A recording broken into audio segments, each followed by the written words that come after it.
Well, welcome to New Covenant United Methodist Church. My name is Tinker. I'm glad you could join us today. All right. I have in my hand here a wad of $50 bills. I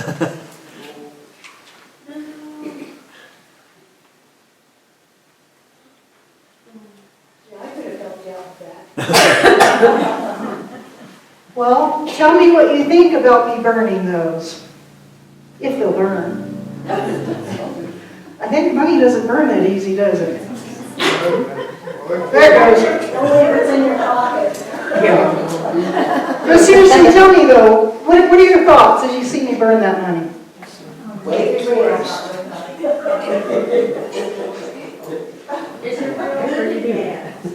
Good and bad. You're Tell a me. very, very wealthy person. Does it seem wasteful? Yes. But $95. Does it make you wonder why I would do that? Yes. Well, hold those thoughts. Money to spare. Hold those thoughts. You know, it worked perfect when I practiced. Of course. Of course, I didn't have as many. Oh, there it goes. It's going. All right. So we've been talking about Easter coming up, and that there's all this stuff that happens before Easter, and that's where we are today as well. We've got more stuff that happened before Palm Sunday and before Easter, because Jesus is now on a mission to get to Jerusalem. But I want to talk about a couple of events that happened. One of those is the Lazarus. So Jesus had three friends, Mary, Martha, and Lazarus. And very close to him apparently, because we see them reoccur throughout the text several times. And this is too the only time that Jesus weeps is when Lazarus dies. And so let's talk about that real quick. There's a point where Jesus has left. He's actually been in Jerusalem. And while he was in Jerusalem, some came to stone him because he made a prophecy about himself. And they considered it blasphemy. They tried to stone him. So he leaves and he crosses the Jordan and he goes to the other side. Now Mary, Martha, and Lazarus were a town called Bethany, which was just a couple of miles outside of Jerusalem. And Lazarus falls sick.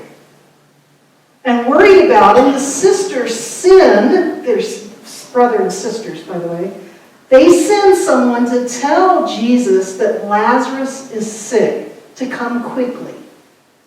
They believe in his power. They know he can heal them, heal Lazarus. Well, I'm sure it took probably half a day to get the message to him, at least a couple of hours to get the message to him. And what does Jesus do when he gets the message that, hey, Lazarus is sick and he's probably going to die? Nothing. He said, no, it's going to be fine. And he tarries there 2 more days before he then begins the journey back. Of course, Lazarus does die. And they take him, by the way, back in that time, and probably even to this day, they don't dig holes to bury people in that area because it's kind of like trying to dig a hole out here, just rocks. Just rocks. So you don't dig a 6-foot hole. And what they did was there's a lot of little caverns in the limestone, and they would kind of carve those out and make family tombs out of them. And usually they had at the front a large slab, and then they had little pockets, and they would put somebody on the slab until they, sorry to be gruesome, decomposed enough that they could then pick the bones up and stick them in the pockets around the side. So you always had to hope that only one person in the family died at a time because there was just the one slab. But then they would take a rock and roll it across the front entrance of that cavern. Now you can imagine they didn't seal those airtight. So they would take herbs, strong-smelling herbs and perfume, and apply those to the person that had passed away, because otherwise some smell was going to drift out. So Lazarus has now been in the tomb for several days, to the point where, the smell's going to be pretty ripe. And Jesus shows up and everybody is mourning. They're mourning so much that this is where Jesus actually cries. Just all there, I mean, you've been around people that are crying, it makes you cry. You know, it's very emotional. So Jesus cries as well. But then he tells them, roll the stone away. And they respond, wouldn't do that, Jesus. Not a good idea. This is like day 4. You know, it's going to be worse. And Jesus insists, though, that they roll the stone away. And they do, and out comes Lazarus. He's alive. Now, this is a very pivotal point in Jesus' ministry, by the way, because at this point, there are some now that are absolutely convinced he is someone from God, he's special, and they begin to follow him. But there are others now that decide he's too powerful and we need to put him to death. But Jesus himself now, after having raised Lazarus, at some point, we don't know exactly when that happened, but the 3 of them, Lazarus, Mary, and Martha, decide to have a dinner to honor Jesus. And that is 6 days before Jesus will enter Jerusalem on Palm Sunday. So that's where we are today. We're about 6 days out, 7 days out from Palm Sunday. And they had their dinner. Jesus comes and he sits down. And while they're having their dinner, Mary takes this flask of perfume, this jar of perfume, and it's nard, and like they believe it's actually spikenard, which actually comes from like Nepal. So it was imported and very expensive. For a normal Roman laborer at that time, it would have costed a year's wages to get that flask of perfume. But she takes this flask of perfume and she pours it on Jesus' feet. And then she begins to wipe his feet with her hair. Now you imagine what the room smelled like after she did that. But there were a lot of people wondering what is going on. Just like when I threw that money in there, you were probably wondering what is going on. And there's actually 3 different theories about what was going on. Honestly, scholars debate what was happening during this time.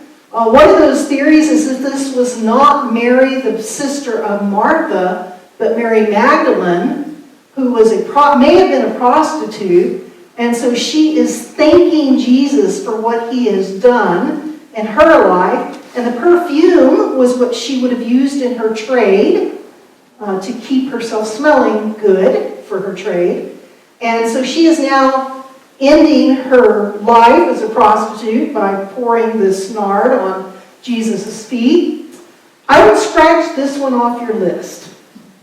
Part of the reason being is that we don't know that Mary Magdalene was a prostitute at all. That actually didn't start until a pope gave a sermon in the 500s. And so that's where that rumor started, actually, that Mary Magdalene was a prostitute.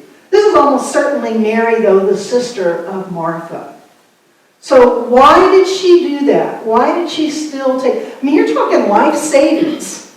She's just had a scare of losing her brother. Because back then, women didn't have a lot of options if they didn't have a male that took care of them. Women couldn't have a checking account. They didn't have deeds to property. I mean, they were very dependent on having a male in their family or married to a man that would take care of them. Lazarus, for whatever reason, Mary and Martha are not married. They may have been married. They're now divorced. They may have been married. They lost their husbands. They may have chosen to never be married.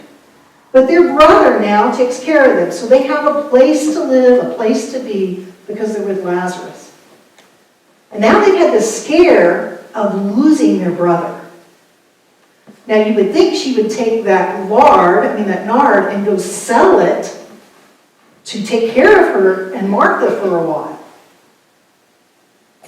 But instead she pours it on Jesus. And some say maybe it was thanking Jesus for saving Lazarus. So it's kind of the second theory of why she poured it all out is just so overwhelmed with the thankfulness of what Jesus has done by raising Lazarus. That means her and Martha are going to be taken care of. They're going to be okay. And I'm sure she, really loved her brother as well. So she's thanking him for it. The third theory, and this kind of comes from what Jesus says, because Jesus actually responds when she does this, and he says, "Leave her alone. She bought it so that she might keep it for the day of my burial." So some people think she was preparing Jesus for his burial. That when Jesus had said multiple times that he was going to have to die and then be raised on the third day, and they didn't understand that part, but she now believes him. He raised Lazarus from the dead. He can do anything. And if he says he's going to die, he's going to die, and I'm going to prepare him for his burial. Don't know which of these three.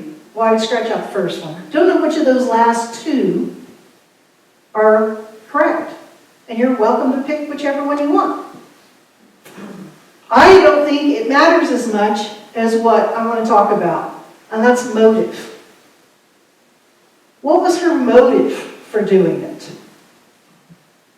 Let me read what happened when she did it. Mary took a pound of costly perfume made of pure nard, anointed Jesus' feet, and wiped them with her hair. The house was filled with the fragrance of the perfume. The house stunk. But Judas Iscariot, one of the disciples, the one who was about to betray him, said, "Why was this perfume not sold for 300 denarii and the money given to the poor?" I think that's a valid question. Why didn't I give that wad of $50 to someone? If I didn't want it, I might as well have given it to somebody, right? Instead of wasting it. But we're told what his motive was. He said this not because he cared about the poor, but because he was a thief. He kept the common purse and used to steal what was put into it. His motive wasn't about taking care of anyone. His motive was all about the fact that's a year's worth of wages. That's a lot of money that could have been put in the bank account, and he could have skimmed some right off the top. He could have just stuck his hand in the money jar and pulled a little bit out, and there still would have been a lot of money in there, and nobody would have noticed. And he could have gotten a pretty good handful of money. That was his motive. Just like me burning that money, you have no idea what my motive was. Maybe it's ill-gotten gains. Maybe it's blood money. Maybe it's money that I did something very wrong and God said, "Tinker, you shouldn't have done that." Maybe I have a love for money. I love money more than I love God, and so to prove to God that I truly love Him, I throw my money and I burn it. Does it make a difference knowing what my motive might have been? Not to some of you, huh? It was fake money. Yeah, it was fake money. Even I wouldn't do that.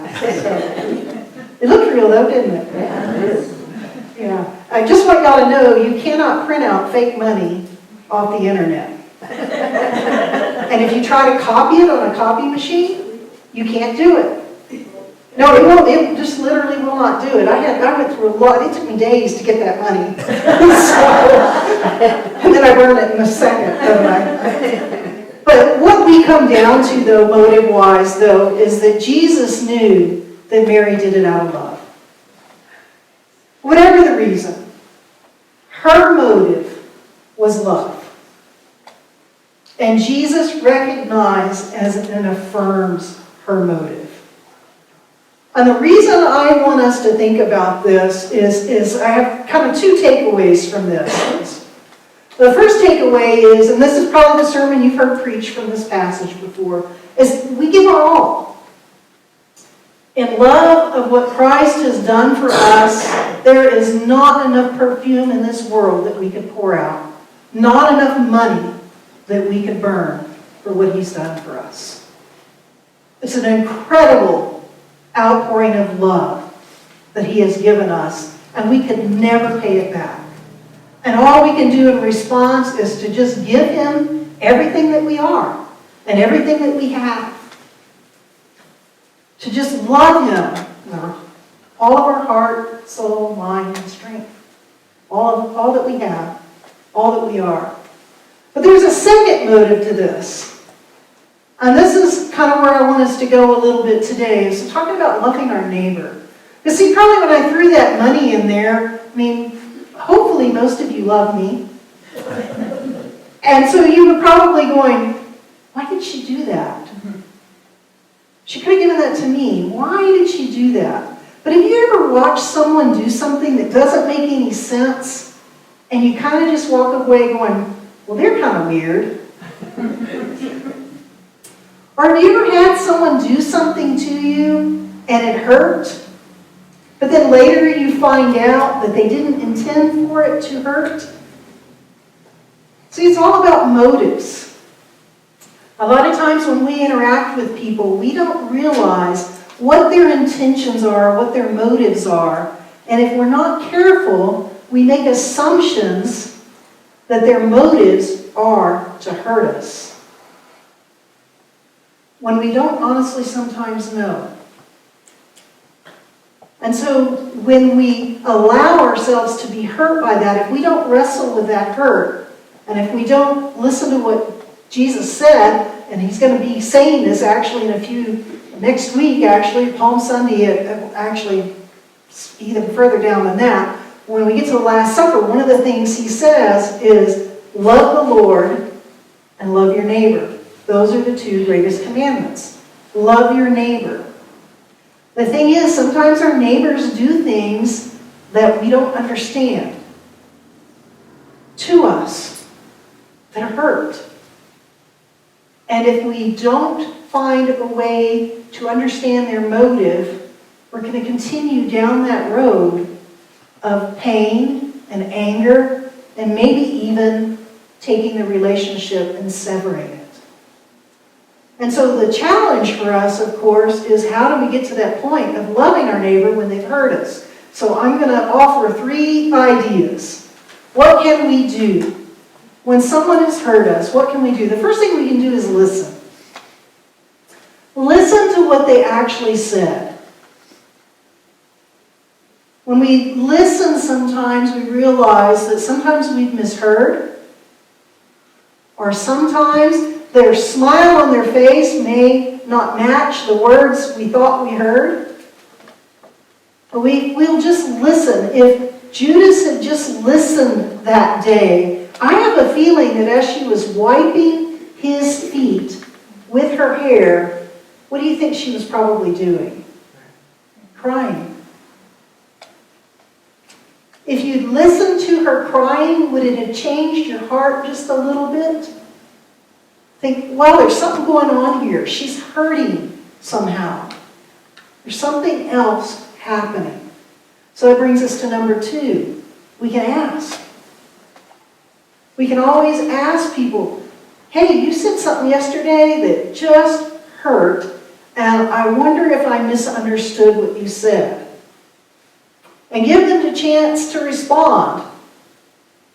Be surprised if they said, well, yes, I intended to hurt you. I have a feeling that they had. They're still going to backpedal, aren't they? If we're bold enough to get in their face and say, you know what you said yesterday hurt me. But in some cases, they'll say, oh, no, that's not what I meant at all. That is not actually, that was not my intention. That was not my motive to hurt you. And then the last thing, and I couldn't stick all of it in there, was err on the side of grace. Err on the side of grace. We have to assume that they had good intentions. That should be our default. To always assume that they misspoke or they had good intentions and it just came out wrong. When people hurt us, we don't tend to err that way, do we? When we hear something that someone says to us, we tend to err on the side of thinking that they were hurting us. But we need to err on the side of assuming they didn't mean to hurt us. And work from there. And there may be times where there's no opportunity to listen. There's no time to ask, or it's not appropriate to ask. And so we are going to have to come back to erring on the side of grace. Judas failed all of these that day. He didn't listen, he didn't ask, and he certainly didn't err on the side of grace, because his motive was not love. But we need to work at making sure that our motive is always loving our neighbor. Amen. Amen. All right.